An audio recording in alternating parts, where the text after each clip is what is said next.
Et bonjour. Alors, j'arrête le chrono et on est parti. Tac. Avec un peu d'avance, un peu de retard, ça dépend comment on le prend. Hop là. Bonjour, bonjour à tous. Est-ce que tout est allumé? Tout est bon? Tout est ok? Parfait.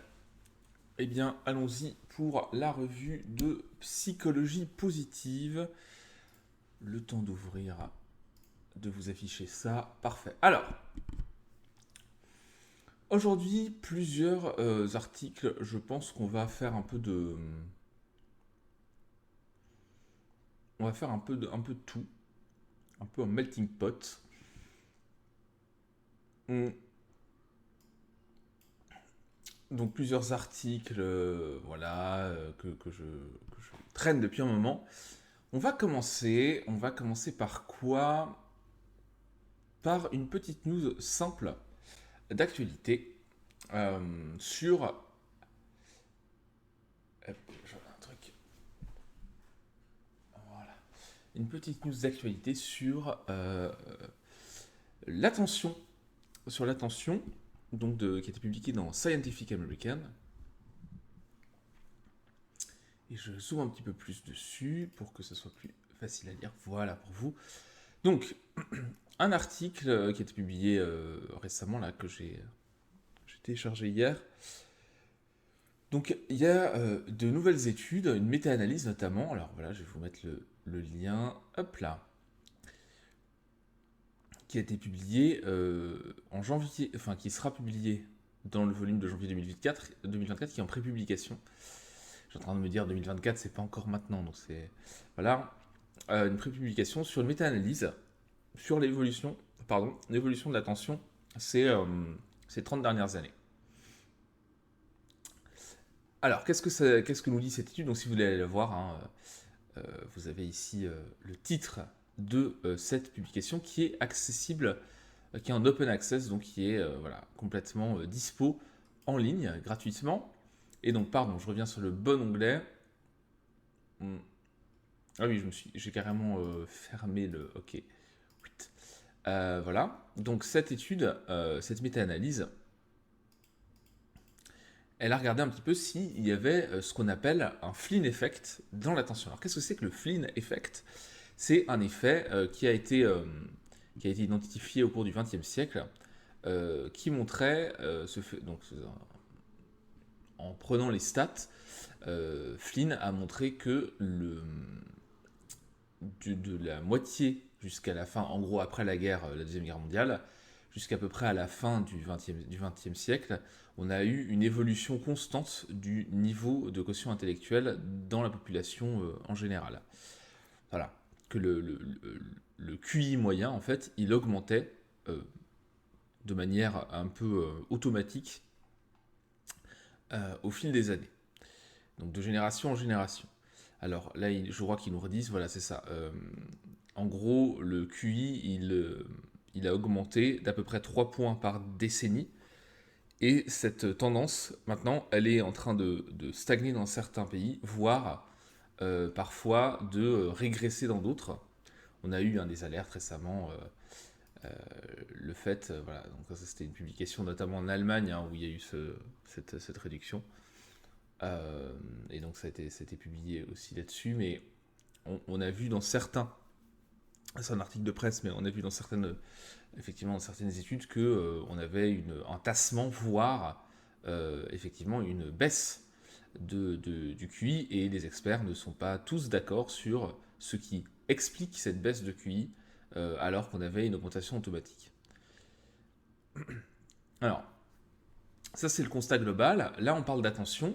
Donc l'idée c'est que la capacité à focaliser son attention, c'est une des composantes de l'intelligence générale. C'est-à-dire que quand vous faites des exercices je ne sais pas si vous avez déjà passé un test de QI, un vrai test de QI, vous avez des exercices qui en fait testent plusieurs choses.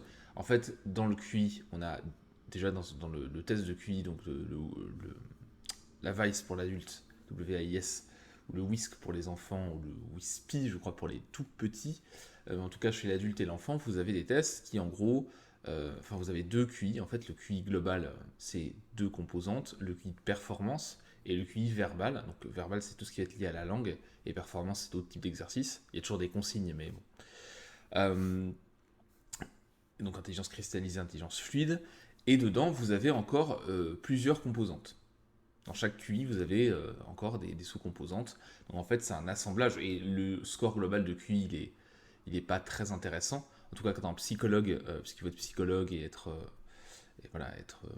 on va dire, certifié, reconnu, c'est pas un psychothérapeute, un psychiatre, va faire votre synthèse de QI. Il faut être psychologue. Parce qu'il faut être formé pour ça.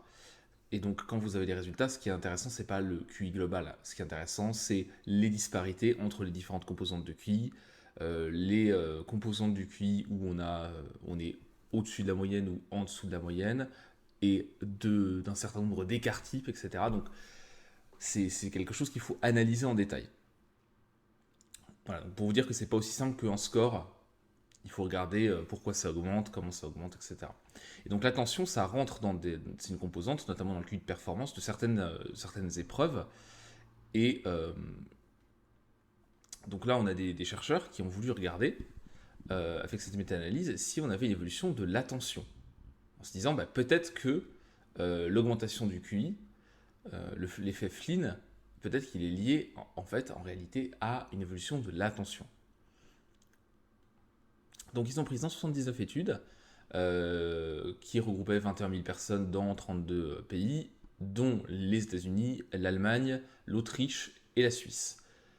Évidemment, autant vous dire que ce sont des auteurs germanophones, bien sûr. Voilà. Et donc ces participants-là, ils ont rempli, alors pas le test ils n'ont pas fait le test de QI, ils ont fait le test de l'attention, le D2. Alors je vais réouvrir le lien parce que je ne sais plus quelle tête il a, le D2. Enfin, ils vont réexpliquer des épreuves. Oui, alors c'est un article qui a été traduit de l'allemand, donc pardon.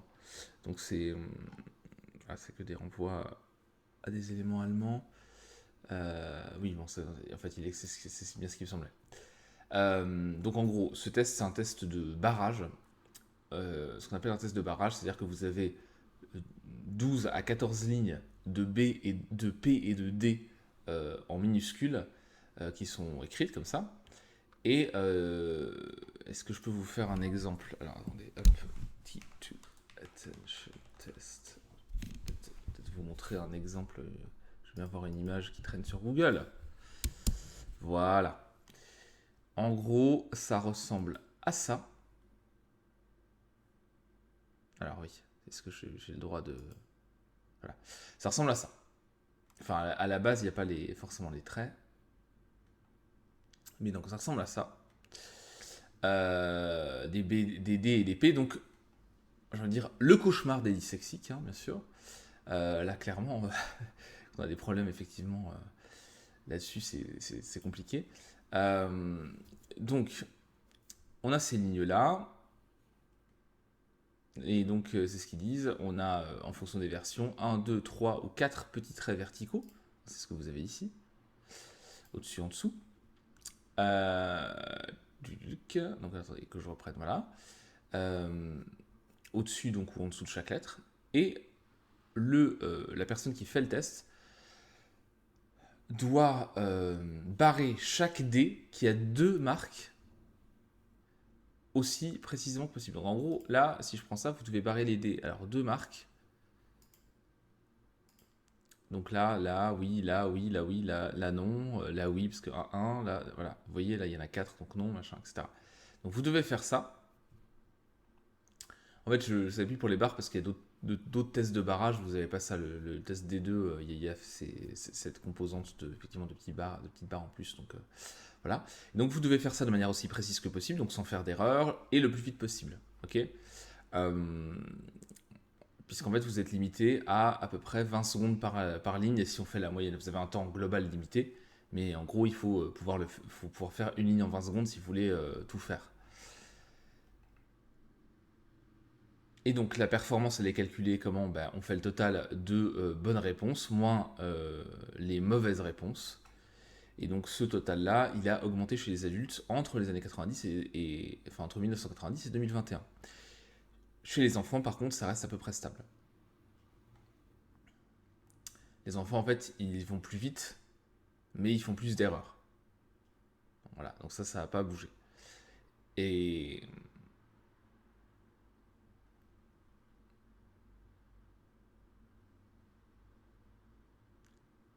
on pourrait, alors après, il y a des interprétations là-dessus, dire que par exemple, on a tendance plutôt à mesurer la performance en termes de rapidité plutôt que de précision, à valoriser plus ça, donc ce qui expliquerait que les enfants ont ce comportement-là, plus des problèmes d'inhibition, enfin des problèmes d'inhibition moins forte chez les enfants, qui est normal, hein, l'inhibition ça fait partie de l'attention. Donc voilà. Donc en gros, là c'est juste une news rapide, en même temps ça me permet de vous parler de ce petit test-là, pour dire que oui, l'attention en fait elle a augmenté. Les capacités attentionnelles, les scores d'attention ont augmenté dans les 30 dernières années. Donc est-ce que ça explique en partie l'évolution du QI jusqu'à ce qu'il stagne et qu'il baisse? On ne sait pas, mais en tout cas c'est sûr que c'est une composante. Donc si l'attention, les capacités attentionnelles baissent, évidemment on aurait un effet sur le QI, c'est assez évident. Donc c'est sans doute une des choses qui explique ça. Mais après il faudrait faire une régression, il faudrait regarder. Là on est que dans des... on est quasiment que dans des pays germanophones, on a les États-Unis aussi, mais voilà. Euh, et quand justement dans cette étude, ils ont pris que les pays germanophones, donc Autriche, Suisse, Allemagne, en fait, les enfants dans ces pays-là, ils ne faisaient pas plus de fautes, mais ils en faisaient plutôt moins. Et la capacité des adultes à se concentrer n'augmentait pas. Donc en gros, quand on regarde un peu les détails, ça dépend des pays, c'est pas aussi simple que ça.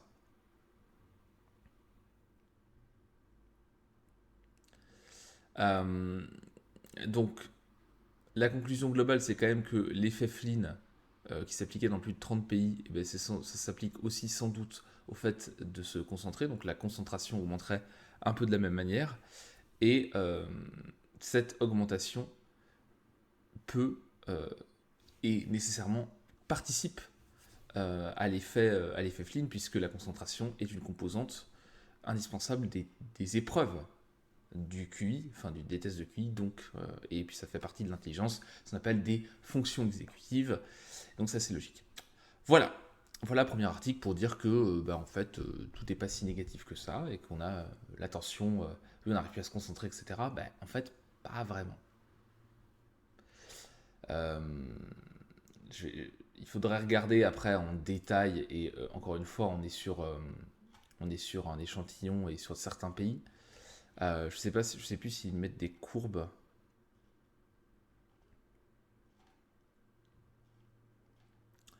Euh, je sais plus s'ils mettent des courbes. Vous voyez un peu la performance de concentration. Voilà, c'est ça qu'on veut. Hop là. C'est ça qu'on veut. Alors, du coup, c'est plutôt ça qu'on veut. Voilà. Hop. Donc, ouais, vous voyez quand même concentration, enfin évolution assez après, il y a des tests statistiques derrière. Là, je regarde que les courbes hein, pour faire plus simple. Mais ouais, en gros, on a quand même, en termes de concentration, une augmentation assez classique, stable. Quoi. Les erreurs, chez les adultes, ça bouge pas. Chez les enfants, ça augmente un peu. C'est ce que je disais tout à l'heure. L'efficacité, plutôt tendance à une légère baisse, mais elle n'est pas significative, donc elle n'est pas relevée. Et une augmentation, je vais pas regarder les détails, hein, mais ça c'est pas forcément significatif. Et la vitesse de traitement augmente chez les enfants. Et chez les adultes, c'est stable. Donc vous voyez, on a quand même cet effet. Bon, c'est intéressant de creuser un petit peu ces choses-là et de voir que, en fait, c'est un peu plus compliqué que ce qu'on nous dit en général dans les médias grand public de oui, la capacité l'intelligence baisse, la concentration baisse. En fait, pas forcément. Mais dans la vie de tous les jours, peut-être que l'attention, elle n'est pas focalisée sur les bonnes choses. Peut-être qu'elle est aussi parfois cette énergie attentionnelle un peu gaspillée dans certaines activités, mais par rapport à l'école ou autre. Mais bon, ça c'est après c'est un autre niveau d'analyse. Là, on est sur la puissance pure. La puissance du cerveau. Alors, deuxième article, on va parler un petit peu de santé mentale et de bien-être. Je ferme tout ça. Et de sport. Donc, on le sait, l'activité physique, je vais encore taper dans le micro, pardon, l'activité physique a des effets bénéfiques sur la santé. Bon, j'ai envie de dire, no shit Sherlock, évidemment, oui, faire du sport, c'est bon pour la santé. Et comme d'habitude, sauf si on tombe dans les extrêmes, c'est-à-dire que vous devenez addict au sport et que vous allez courir 3 heures par jour, déjà ça veut dire que vous avez le temps de le faire. Enfin, techniquement, dégager 3 heures pour aller courir tous les jours, en réalité, bon, si on n'a pas d'enfant et qu'on fait une croix un peu sur sa vie sociale, pourquoi pas? C'est jouable, mais bon, voilà, là on tombe dans des excès. Donc sans tomber dans des excès, quand on est sur une pratique sportive, on va dire de bonne facture, intelligemment pratiquée, même, voilà, 5, 6, 7, 8, 10 heures par semaine. 10 heures par semaine, c'est pas si énorme que ça. Évidemment, par rapport à la moyenne, c'est beaucoup, hein, mais je veux dire, on n'est pas dans l'excès quand on fait 10 heures de sport par semaine, hein. D'activité physique, d'exercice physique. Eh bien, on a des effets bénéfiques sur la santé. Alors, ensuite, là, l'article donc, qui a été publié par deux personnes de l'université de Tours, Catherine Belzung, qui est professeure à l'université de Tours, et Frederica Comazzi, qui est doctorante. Eh bien, qu'est-ce qu'elles nous disent, ces deux chercheuses? Elles s'intéressent justement à l'effet du sport, pas seulement sur la santé physique, mais sur la santé cognitive et sur la santé mentale. Donc le bien-être, on va dire que les capacités cognitives et le bien-être. La gestion des émotions, etc.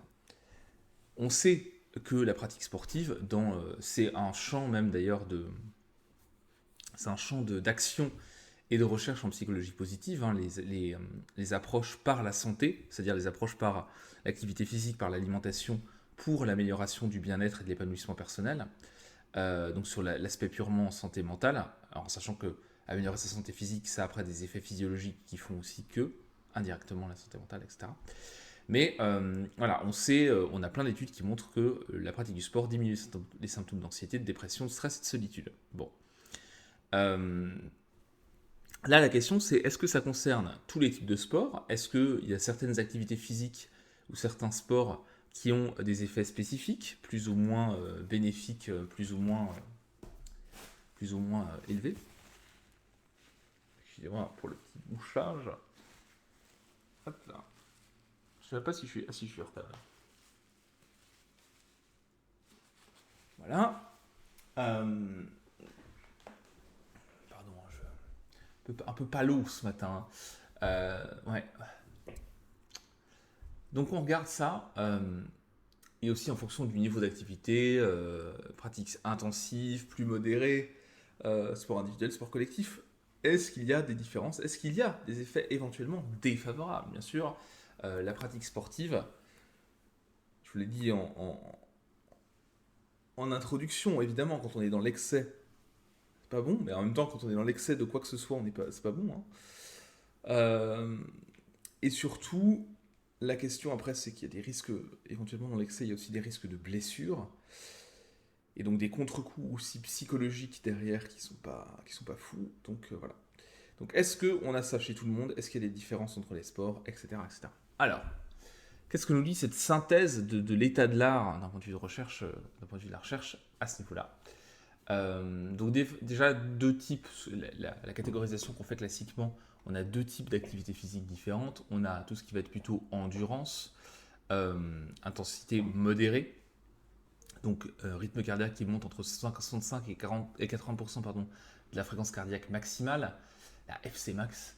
Donc ça c'est des zones aérobie. C'est du sport, donc on dit soit modéré, soit activité physique aérobie, c'est-à-dire qu'on consomme de l'oxygène pour libérer l'énergie nécessaire. Donc c'est des efforts longs et répétés. Et puis après, il y a toute activité anaérobie, donc entre 85 et 90% pardon, de la fréquence cardiaque maximale, en produisant de l'acide lactique. Donc là, c'est pas avec l'oxygène, c'est vous consommez en gros le sucre que vous avez dans vos muscles, et c'est un effort court et beaucoup plus intense. Alors, voilà, comme le sprint par exemple.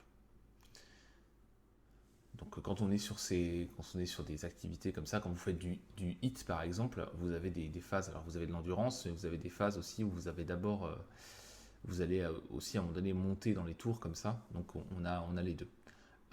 Et à partir du moment où on a une grosse partie là-dedans, on ne considère plus qu'on est là-dedans. Parce que évidemment, quand vous faites de l'activité physique où vous montez à 85-90%, pendant une heure, c'est pas une heure à 85-90% de votre rythme cardiaque, vous faites des breaks, etc. Donc c'est plus un côté un peu plus fractionné. Quelqu'un qui s'entraîne au sprint, il sprinte pas pendant une heure. Il sprint, il revient, il fait une petite pause, et puis il resprint, il fait d'autres exercices entre temps, etc. Bref. Donc deux types d'exercices. Et donc ce qu'il raconte là, ce qu'il résume là, c'est que oui, une activité aérobie, donc plutôt d'endurance, d'une vingtaine de minutes, ça améliore les fonctions cognitives chez les adolescents. Mais il n'y a pas que les sports aérobies qui améliorent la cognition. L'entraînement en résistance, donc en gros la musculation, ça a des effets aussi similaires sur la cognition. Alors, en sachant qu'en musculation, on a plusieurs trucs, c'est-à-dire que effectivement, quand vous faites de la force de l'effort, vous pouvez très vite monter dans les tours et redescendre. Et donc là, on est plutôt sur de l'aérobie. Et de toute façon, ça n'utilise pas l'endurance. C'est-à-dire que vous utilisez le sucre que vous avez dans vos muscles et c'est de l'acide lactique que vous produisez. Mais après, en fonction de ce que vous faites comme exercice, bon, ça peut être aussi un peu de l'endurance. Tout dépend, en fait. Voilà. Mais c'est vrai que le bodybuilding, classiquement, à moins de faire des séries de 50, on est quand même plutôt dans l'anaérobie. Donc ensuite, on a d'autres activités, d'autres études qui ont mesuré d'autres activités. Par exemple, ce qu'elles nous disent, c'est que le karaté et le taekwondo améliorent la concentration et les fonctions exécutives, donc les processus cognitifs de haut niveau, planification, élaboration de stratégies, flexibilité mentale. Le tennis de table a un effet sur l'anticipation de l'action et le temps de réaction. Et la danse favorise le bien-être. Ça, c'est quelques exemples d'études. Donc là, voilà, vous avez des études là qui étaient sur les enfants, vous avez des études là qui sont citées, qui sont sur l'adulte, etc. Enfin, il y a plein de choses. Là c'est un résumé évidemment dans The Conversation, mais tout ça est basé sur des études scientifiques. Donc, en gros, le sport est bénéfique de manière générale, mais le type de sport pratiqué peut s'avérer déterminant pour développer certaines dimensions cognitives. Donc, on peut cibler après, en fonction du type d'intervention qu'on veut mettre en place si on est un professionnel de santé, ou si on est soi-même en quête de certains bénéfices, eh bien, on peut choisir certains types de sport plutôt que d'autres, au-delà de l'effet sur la santé, qui est un effet, j'ai envie de dire, général de toute pratique sportive. On peut se dire, bah tiens, j'aimerais bien améliorer plutôt mes fonctions exécutives, donc je vais partir sur tel type de sport, plutôt mes relations sociales, donc plutôt tel type de sport, etc. Alors évidemment, il y a des risques, bon, c'est ce qu'ils expliquent, hein. Les sportifs de haut niveau qui s'entraînent à haute intensité pendant de nombreuses heures, bah, évidemment, vous poussez votre corps dans ses retranchements, donc vous avez des risques de blessures, vous avez un risque aussi d'un point de vue psychologique de conduite addictive, d'addiction à l'exercice physique qui peut entraîner le développement d'autres addictions. Mais en même temps, on a aussi ce qu'on sait, c'est qu'on a aussi des profils qui sont plus sensibles au développement d'addiction. Et ces profils-là, bah, finalement, si c'était pas le sport, ça pourrait être autre chose. Donc, j'ai envie de dire, dans l'absolu, il vaut mieux que ce soit le sport tant qu'à faire, quoi. Parce qu'au moins, il y a des bénéfices, il y a des risques de blessure et tout. Mais après, c'est par exemple quand vous avez un risque de blessure et que vous êtes sportif comme ça, là, vous coupez, enfin, vous êtes obligé de couper, en fait. Et c'est là où il peut y avoir en plus un risque de basculement dans autre chose. Mais bon, c'est des cas extrêmes. Enfin, c'est quand même, voilà. Je veux dire, si notre problème principal c'était ça, je pense que ça irait. Euh, les sports individuels et collectifs ont-ils le même impact? Alors voilà, ce que je vous disais. Donc, quand vous participez à une équipe pendant l'adolescence, une pratique sportive en équipe, ça diminue le stress, ça améliore la santé mentale et l'insertion sociale des participants. Ça ne s'est pas retrouvé, ces effets-là, pour les sports individuels de manière systématique. Certains oui, d'autres non. et même certains sports individuels rapportent des effets négatifs. Donc, sport co, impact sur la santé mentale plus important potentiellement que sport individuel chez les ados. Puisque voilà, construction de relations sociales amicales, favoriser le sentiment d'appartenance à un groupe, tout ça évidemment le sport collectif le permet. Quand vous pratiquez la muscu tout seul de votre côté, bah, c'est sûr que c'est pas la même chose, quoi. Ça ne veut pas dire que vous ne pouvez pas faire cette activité-là avec des potes, vous ne pouvez pas rencontrer ou intégrer un groupe, notamment c'est un peu tout l'intérêt du CrossFit aussi. C'est ce côté social qu'il n'y a pas forcément dans la musculation en salle quand on fait ses séances de son côté. C'est cette socialisation, ce fait de maintenir la motivation parce qu'on est dans un groupe, etc. Le fait de faire des compètes aussi éventuellement à plusieurs, tout ça, ça peut aider. Donc ça peut aider aussi à l'adhérence, à l'adhésion euh, à une pratique sportive, enfin en tout cas à son maintien dans le temps. Donc ça, évidemment, ça c'est des choses qu'il faut avoir en tête. Donc les ados, les enfants, c'est sûr que pratiquer d'abord du sport co, c'est plutôt une bonne idée pour toutes ces raisons. Quand c'est bien encadré, avec bienveillance, etc. Mais attention, qui dit sport co, dit potentiellement compétition, je l'évoquais, et donc le contexte c'est important. Euh, des contextes de compétition intenses et des entraînements extrêmes, un style de coaching qui insiste sur le fait de gagner ou sur des moyens immoraux pour y parvenir, tout ça, ça a des effets défavorables sur la santé mentale. Donc en fait, c'est toujours pareil. C'est une question d'équilibre. Euh, les sports co ne sont pas bons en tant que tels en général. Un sport collectif bien encadré, bien coaché, dans un environnement, en contexte positif, qui valorise voilà, les compétences individuelles au sein d'un collectif et qui pousse les, euh, les gens et les jeunes, là, si on reprend les ados ou les enfants, à développer leurs compétences, à développer l'esprit d'équipe et tout ça, c'est hyper positif.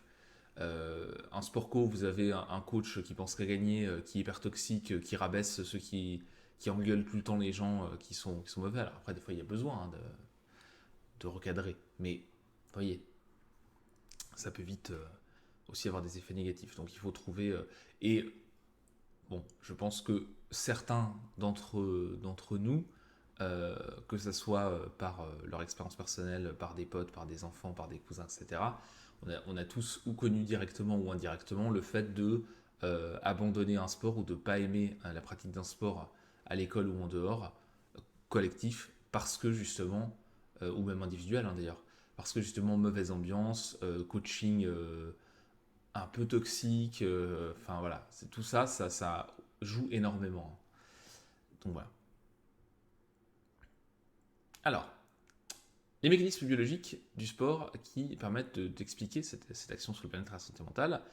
Donc, il y a eu des études d'imagerie cérébrale qui ont fait le lien justement entre exercice physique et augmentation du volume de certaines aires cérébrales spécifiques, comme l'hippocampe, qui est importante donc pour l'encodage musique effectivement, donc la mémorisation pardon, et la gestion du stress.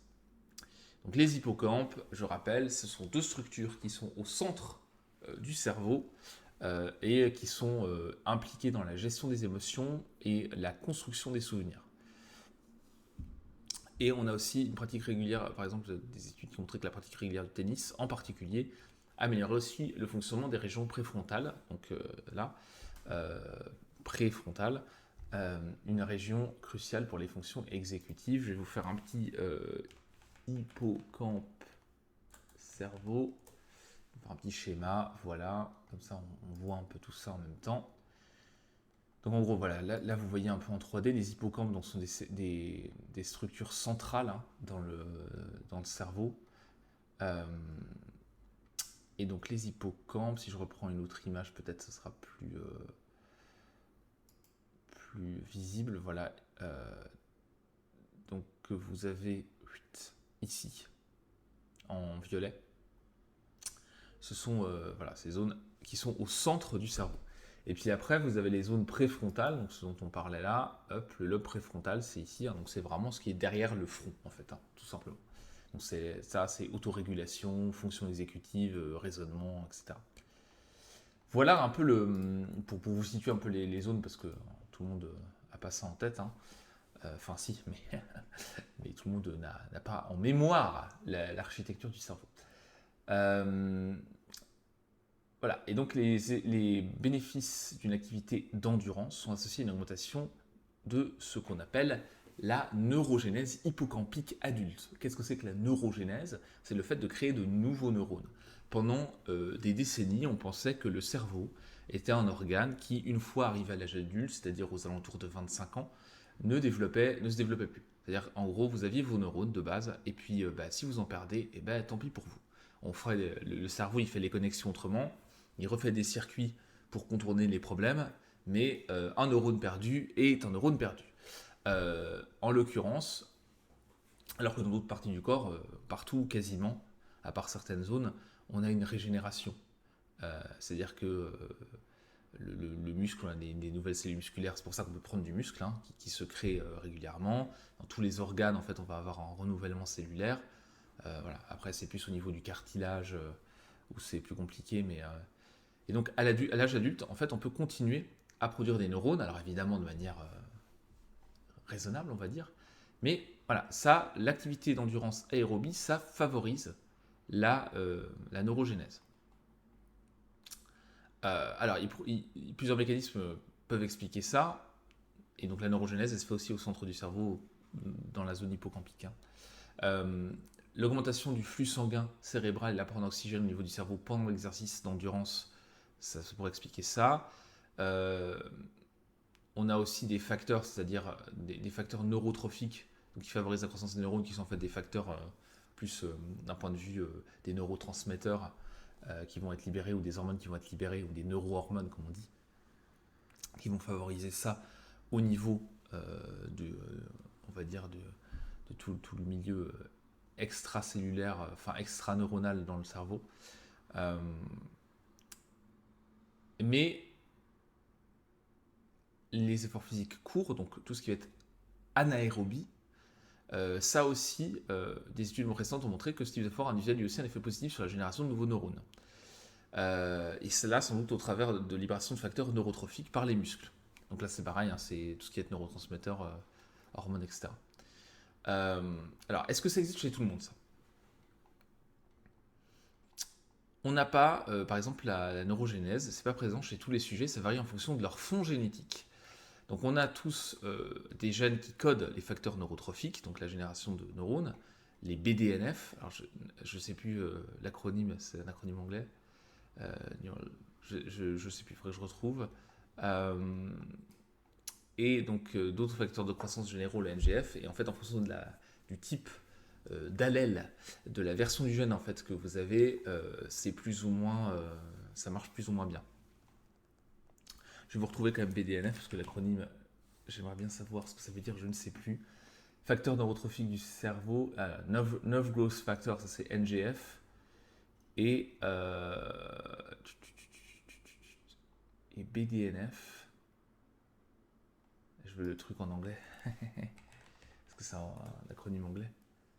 Brain Derived Neurotrophic Factor. Ok. Pardon, je vais être précis. Donc voilà, tout ça, en fonction des individus, c'est plus ou moins efficace, comme plein de choses. Ça dépend aussi de votre cocktail génétique. Mais après, il faut aussi...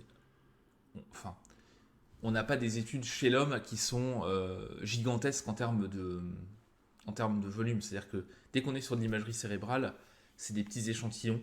Donc il y a plein d'études. Il faut plein d'études avec plein de petits échantillons, avec des choses comparables pour commencer à dire que... pour avoir des conclusions ultra générales.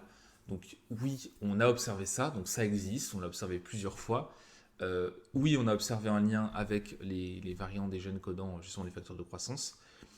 Après, est-ce qu'on a, faudrait que je vérifie, mais est-ce qu'on a fait ça sur des milliers et des milliers d'individus, juste en lien avec certaines pratiques sportives? Je ne suis pas convaincu. Donc il faut aussi relativiser les conclusions sur soit l'existence de ça, la neurogénèse ça existe, ça il n'y a pas de souci, mais le lien, soit sur le fait que ça n'existe pas chez certains. À quel point c'est exceptionnel ou pas. Donc voilà un peu l'idée. Donc votre pratique sportive, évidemment, faites du sport, c'est hyper bien. Moi, j'en fais plus assez, malheureusement. Il faut que je m'y remette un peu plus. Je dégage du temps pour ça, mais faire du sport, c'est hyper important pour la santé physique. évidemment. Pour la santé mentale, immédiatement autour du sport, hein, les libérations d'endorphines, tout ça, vous connaissez, mais aussi pour la santé cognitive et le bien-être à moyen long terme, et la santé du cerveau, développement de neurones et donc développement de neurones, capacité cognitive, etc. Ben, c'est aussi hyper intéressant. Donc, quand même, plutôt une bonne piste. Donc, sport co pour le côté collectif, euh, voilà, concentration, arts martiaux, sport de raquette, concentration. Après, c'est logique, hein, sport de raquette, vous suivez, vous êtes tout seul face à un adversaire, vous devez suivre, vous concentrer, suivre les mouvements de la balle, faire de la coordination de mouvements, etc. pour réagir. Évidemment que, en termes de concentration, c'est pas mal. Pareil pour les arts martiaux. Donc j'ai envie de vous dire, faites du sport quoi qu'il arrive, que le sport vous plaise et que vous puissiez maintenir votre pratique justement parce qu'il vous plaît. Et parfois, le fait que ça nous plaise, c'est aussi parce qu'on a un groupe sympa avec lequel le faire. Donc voilà. Voilà pour cet article. Pour rester un peu dans le même sujet, je pense, et je vais laisser les trucs plus liés au... Vous voyez pas, mais j'ai les onglets en haut là. Plus liés au monde du travail, je vais laisser de côté pour qu'on soit cohérent en termes de thématiques, puisque j'aime bien faire ça maintenant. Si je peux le faire, ça facilite les choses. Donc on va rester dans des thématiques santé, cerveau, activité physique, et on va regarder là un article de recherche directement, mais je vais aller assez vite parce que c'est assez simple, donc qui parle de l'effet d'intervention de psychologie positive focalisée sur le corps, et donc de l'effet de ces interventions sur les intentions de comportement, l'estime qu'on a de son propre corps et la compassion qu'on a par rapport à son propre corps. Donc, étude qui a été publiée le 26 octobre 2023. Alors, qu'est-ce que nous dit, c'est quoi le sujet de l'étude, donc publiée donc, par Amelia Dennis et Jane Ogden. C'est quoi l'idée? On sait que les interventions, les méthodes, les techniques, les outils qu'on met en place de psychologie positive, ça permet d'améliorer le bien-être et certains facteurs de santé. Et dans cette étude expérimentale, ils ont évalué 3 interventions de psychologie positive, une sur la nostalgie, une sur la gratitude et une qui s'appelle la meilleure version de soi. Meilleure version de soi, il y a un article sur le site Se Réaliser qui vous explique la technique en plusieurs versions. Très facile à mettre en place, si ça vous intéresse, c'est des effets quand même assez chouettes. Donc ça, c'est quelque chose que vous pouvez tester. Voilà, je vous le dis. Vous allez sur Se Réaliser, vous faites Best Possible Self et vous allez trouver la technique. Et donc, on a des effets de ces interventions sur le bien-être en général. Et ils ont voulu voir si ça avait un effet sur la gestion de son poids, sur l'alimentation, la nutrition et l'activité physique, l'exercice physique. Et puis, ça augmentait l'estime qu'on a de son propre corps. En gros, l'image positive du corps. Donc, là, ils parlent avant, ils disent oui, évidemment, le sport, la gestion de l'alimentation, c'est des manières d'améliorer la santé, d'améliorer la gestion de son propre poids pour pas être en obésité, en surcharge pondérale, pour être à peu près dans les clous. Mais on a de nouvelles approches qui se développent aussi, c'est d'avoir une approche plutôt de travailler par la santé mentale, donc plutôt indirectement, avec des interventions de psychologie positive pour agir sur ces facteurs-là. Et donc dans l'étude, ils se focalisent sur les trois leviers que j'ai évoqués. Alors, l'étude s'est faite sur 178 personnes qui ont pris du poids pendant la pandémie de Covid-19 et qui habitaient au Royaume-Uni. Voilà, donc vous avez classiquement, la population. Alors pourquoi je vais vous mettre la population ici? Parce que... oui, alors non, c'était pas ça, c'est ça qu'il faut que je fasse. Parce que en fait, c'est quand même majoritairement des femmes, ils disent après 35 ans de moyenne. 135 femmes et 41 hommes, et 2 non-binaires. Mais bon, c'est quand même majoritairement des femmes. Vous voyez, majoritairement célibataires ou mariés, enfin en gros majoritairement dans une relation. Et puis après, le gros bloc, c'est voilà. Et pas mal d'employés à plein temps. et blanc. Après, on est en Angleterre, donc c'est quand même aussi... voilà. Et le temps passé dehors, voilà. Bref, en gros, population plutôt des femmes autour de la trentaine. Enfin, autour de 30, entre 30 et 40 ans. Donc à la base, il y a 191 participants, il y en a 13 qui n'ont pas fini le questionnaire et qui n'ont pas complété l'intervention. Donc ils ont écarté, donc on arrive à 178 pardon, à la fin. Alors les mesures, qu'est-ce qu'ils ont fait? Ils ont mesuré plusieurs choses chez les participants. Ils ont regardé les intentions de comportement, c'est-à-dire l'intention de perdre du poids, de faire de revoir son alimentation et d'augmenter son activité. Ils ont aussi mesuré l'estime du corps, hein, donc la satisfaction par rapport à son visage, à sa face et à son corps, avant et après l'intervention. Et pareil pour les intentions de comportement, les intentions d'agir. Et puis il y avait aussi d'autres mesures en plus, comme la compassion vers son corps, les émotions positives et négatives après l'intervention. Et ces deux dernières mesures, elles ont été faites que après l'intervention pour éviter les effets d'amorçage, c'est-à-dire en les faisant passer avant, les gens se seraient beaucoup plus facilement aussi doutés que on supposait que l'intervention allait avoir un effet sur les émotions, allait avoir un effet sur la compassion envers son propre corps, etc.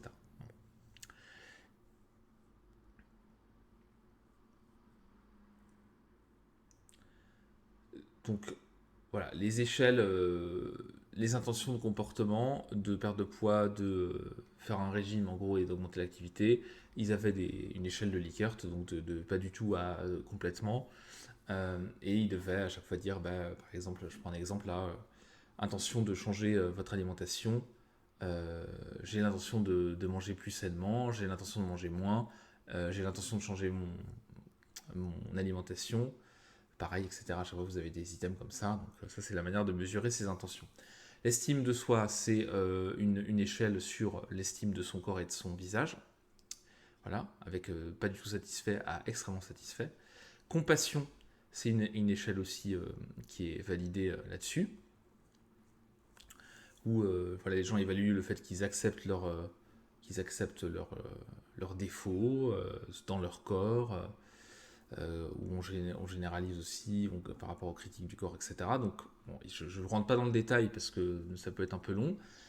Ensuite, on a l'échelle qui était faite après, et juste après celle-là. Les autres, elles ont été faites avant, après, mais celle-là est faite juste après. Non, la compassion, si c'est après. Positif et négatif affect, c'est l'échelle PANAS, qui est l'échelle majoritairement utilisée pour mesurer les émotions positives et négatives.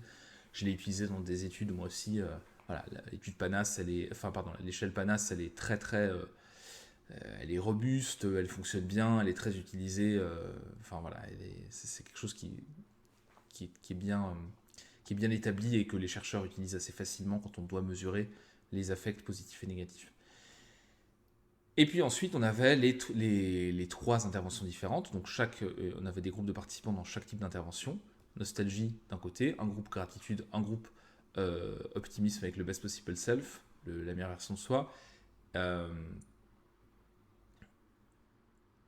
Et donc là, on mesurait l'effet de ça. Et on avait un groupe contrôle en plus.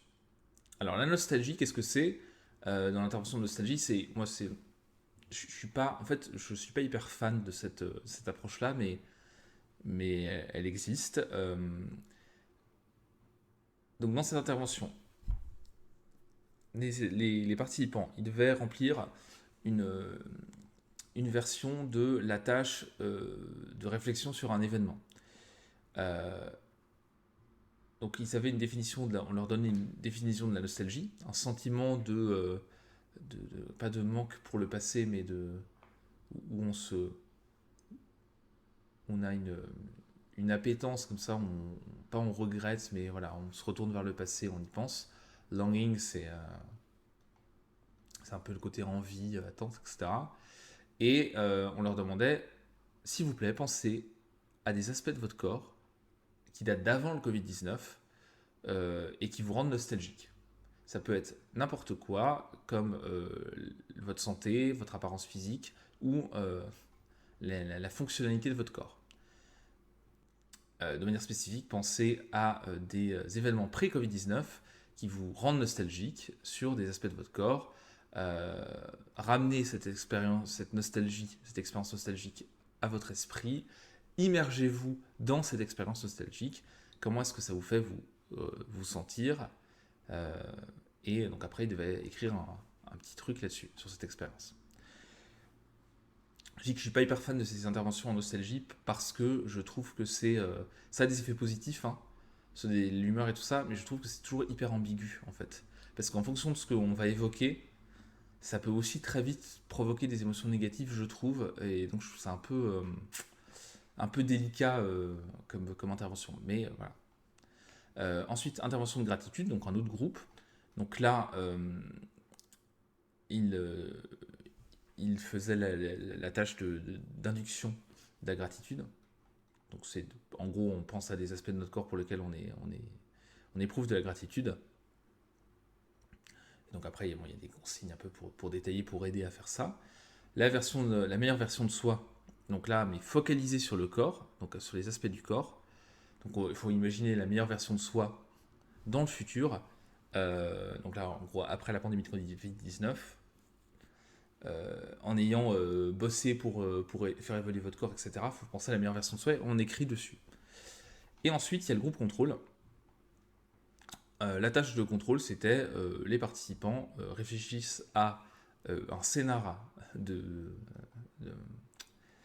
comment on dit, de série, voilà, le scénario d'une série qu'ils ont vue récemment, en fait. Et ils devraient écrire un résumé sur cette série-là. En gros, l'idée de la tâche contrôle, c'est que je me concentre aussi sur un truc et j'écris dessus comme dans les autres tâches, en fait. Je suis obligé de m'immerger et de réfléchir, de penser à la chose un peu. Donc, ils ont passé par Qualtrics, qui est un site qui permet de faire des études en ligne. Et ensuite, il y avait des questionnaires sur les intentions de comportement, l'estime du corps, la compassion envers le corps, les émotions positives et négatives et les éléments liés à l'explication de l'étude. Hop. Voilà. Donc, qu'est-ce que ça donnait cette étude?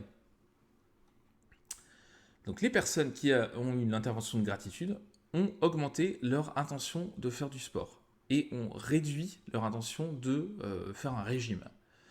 Et donc, ceux qui étaient dans l'intervention de gratitude, ça a aussi augmenté leur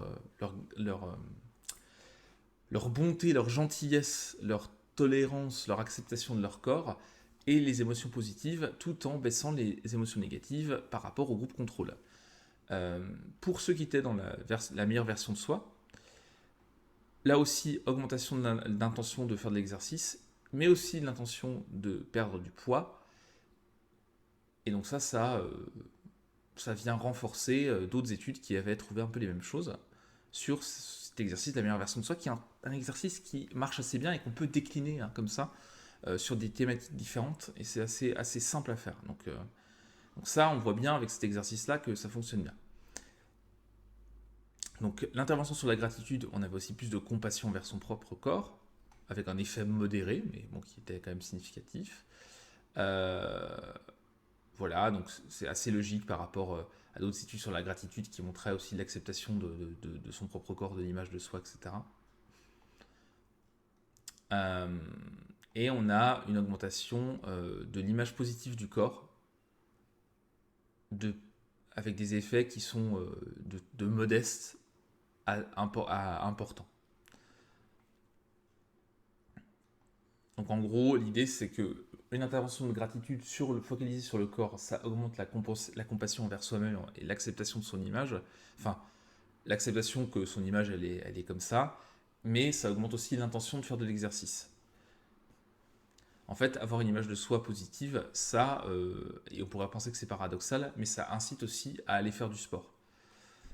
Parce qu'on est plus à l'aise avec son corps, et donc on est plus à l'aise, je pense, on peut l'interpréter comme ça, avec le fait de faire du sport devant d'autres personnes, malgré le fait qu'on ait un corps qui ne soit pas notre corps idéal, mais qu'on accepte.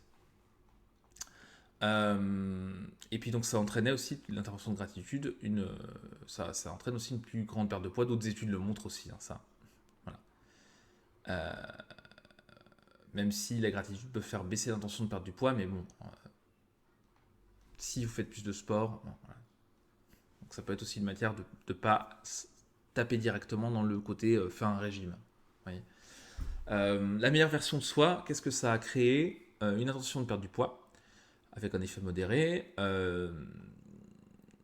un plus grand optimisme sur le fait d'atteindre ses objectifs de perte de poids, et une plus grande intention de faire du sport. Donc là aussi, hein, là il y a d'autres études qui sont citées qui montrent la même chose, donc on est toujours dans le même, qui ont des choses similaires, donc on est dans le même état d'esprit, ça fonctionne plutôt bien. Et la nostalgie, mon intervention préférée, n'a pas eu d'impact sur les intentions de comportement. Ouais. Alors elle dit c'est pas en accord avec d'autres recherches qui ont montré que des interventions sur la nostalgie entraînaient des attitudes favorables envers le fait de manger sainement et la baisse de nourriture, de mauvaise nourriture, avec un petit effet. Moi, encore une fois, ça me surprend pas parce que c'est ambigu la nostalgie. En fait, la nostalgie, je pense qu'il faut un cadre autour ces interventions-là pour que ce soit positif, parce que sinon on peut vite tomber dans les regrets, dans la rumination, etc.